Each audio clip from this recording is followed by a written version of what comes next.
Hi, third graders. We are here with the one and only Ivan. I'm going to be reading pages 14 through 29. So if you have the book, I'd love for you to follow along. All right, gone.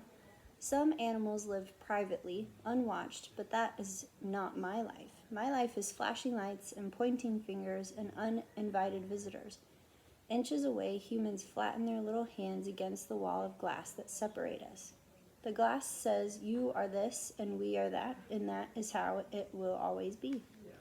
Humans leave their fingerprints behind, sticky with candy, slick with sweat. Each night, a weary man comes to wipe them away. Sometimes I press my nose against the glass. My nose print, like your fingerprint, is the first and last and only one. The man wipes the glass, and then I am gone. Artists. Here in my domain, I do not have much to do. You can only throw so many me-balls at humans before you get bored. A me-ball is made by rolling up dung until it's the size of a small apple, then letting it dry. I always keep a few on hand. For some reason, my visitors never seem to carry any. In my domain, I have a tire swing, a baseball, a tiny plastic pool filled with dirty water, and even an old TV. I have a stuffed toy gorilla too. Julia, the daughter of the weary man who cleans the mall each night, gave it to me. The gorilla has empty eyes and floppy limbs, but I sleep with it every night. I call it Not Tag. Tag was my twin sister's name. Julia is 10 years old. Her hair is black like black glass and a wide half-moon smile. She and I have a lot in common. We are both great apes and we are both artists. It was Julia who first gave me my first crayon. A stubby blue one slipped through the broken spot in my glass along with a folded piece of paper. I knew what to do with it. I'd watched Julia draw. When I dragged the crayons across the paper, it left a trail in its wake like a slithering blue snake. Julia's drawings are wild with color and movement. She draws things that aren't real, clouds that smile and cars that swim. She draws until her crayons break and her paper rips. Her pictures are like pieces of a dream. I can't draw dreamy pictures. I never remember my dreams, although I sometimes awaken with my fists clenched and my heart hammering. My drawings seem pale and timid next to Julia's. She draws the ideas in her head. I draw the things in my cage. Simple items that fill my days. An apple core, a banana peel, a candy wrapper. I often eat my subjects before I draw them. But even though I draw the same things over and over again, I never get bored with my art. When I am drawing, that's all I think about. I don't think about where I am, about yesterday or tomorrow. I just move my crayons across the paper. Humans don't always seem to recognize that what I've drawn. They squint, cock their heads, murmur.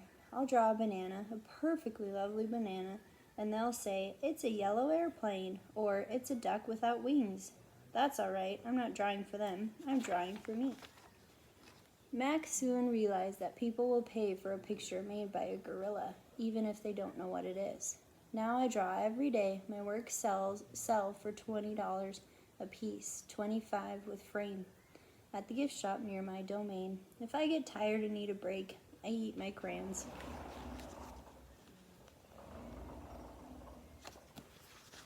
Shapes in clouds. I think I've always been an artist. Even as a baby, still clinging to my mother, I had an artist's eyes.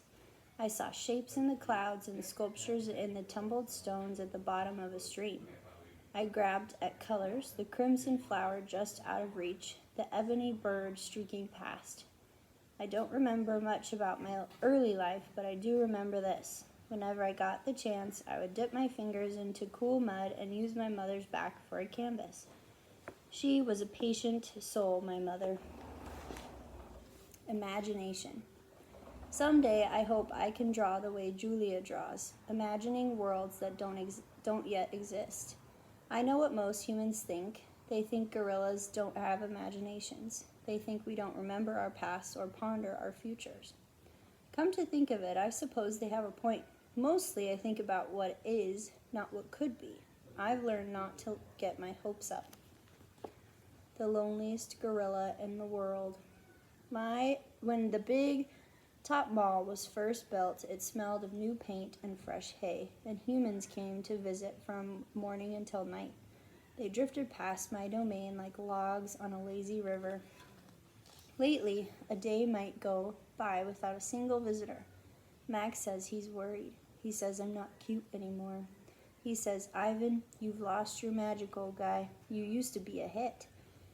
It's true that some of my visitors don't linger the way they used to. They stare through the glass, they cluck their tongues, they frown while I watch my TV. He looks lonely, they say. Not long ago, a little boy stood before my glass, tears streaming down his smooth red cheeks. He must be the loneliest gorilla in the world, he said, clutching his mother's hand.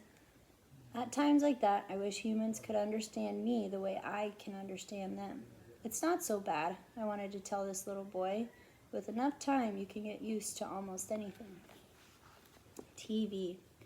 My visitors are often surprised when they see the TV Mac put in my domain. They seem to find it odd, the sight of a gorilla staring at tiny humans in a box. Sometimes I wonder, though, isn't the way they stare at me sitting in my tiny box just as strange?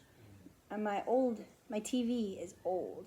It doesn't always work, and sometimes days will go by before anyone remembers to turn it on. I'll watch anything, but I'm particularly fond of cartoons, with their bright jungle colors. I especially enjoy it when someone slips on a banana peel.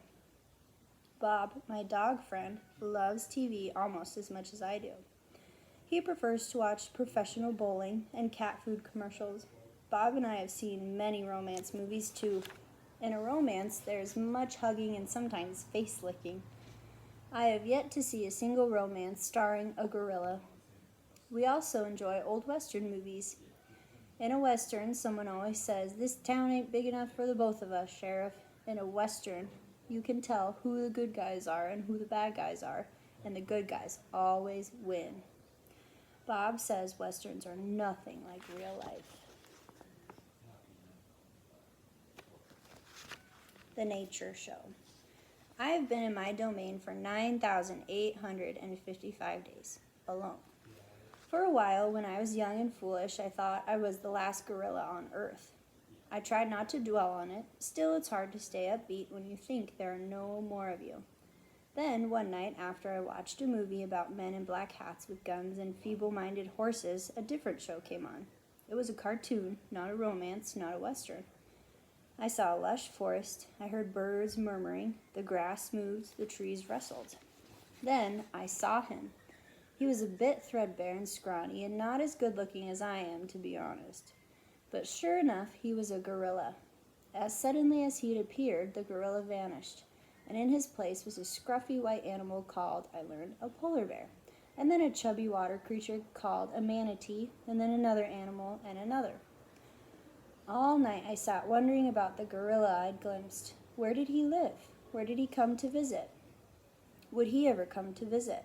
If there was a he somewhere, could there be a she as well?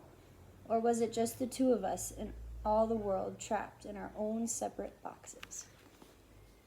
Stella.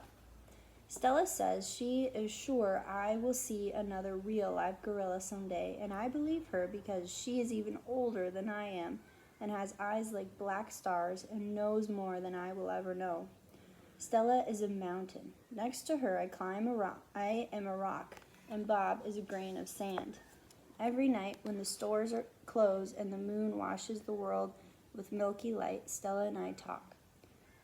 We don't have much in common, but we have enough. We are huge and alone, and we both love yogurt raisins.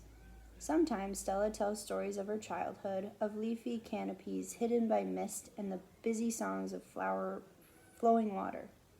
Unlike me, she recalls every detail of her past. Stella loves the moon with its untroubled smile. I love the feel of the sun on my belly. She says, "It's quite a belly, my friend." And I say, "Thank you. So is yours." We talk, but not too much. Elephants, like gorillas, do not waste words. Stella used to perform in a large and famous circus, and she still does some of those tricks for our show. During one stunt, Stella stands on her hind legs while Snickers jumps on her head. It's hard to stand on your hind legs when you weigh more than 40 men. If you are a circus elephant and you stand on your hind legs while a dog jumps on your head, you get a treat. But if you do not, the claw stick comes swinging. Elephant hide is thick as bark on an ancient tree, but a claw stick can pierce it like a leaf. Once Stella saw a trainer hit a bull elephant with a claw stick. A bull is like a silverback, noble, contained, calm like a cobra is calm. When the claw stick caught in the bull's flesh, he tossed the trainer into the air with his tusk. The man flew, Stella said, like an ugly bird. She never saw that bull again. All right, I will be back tomorrow with the next couple of pages. Have a good day, guys.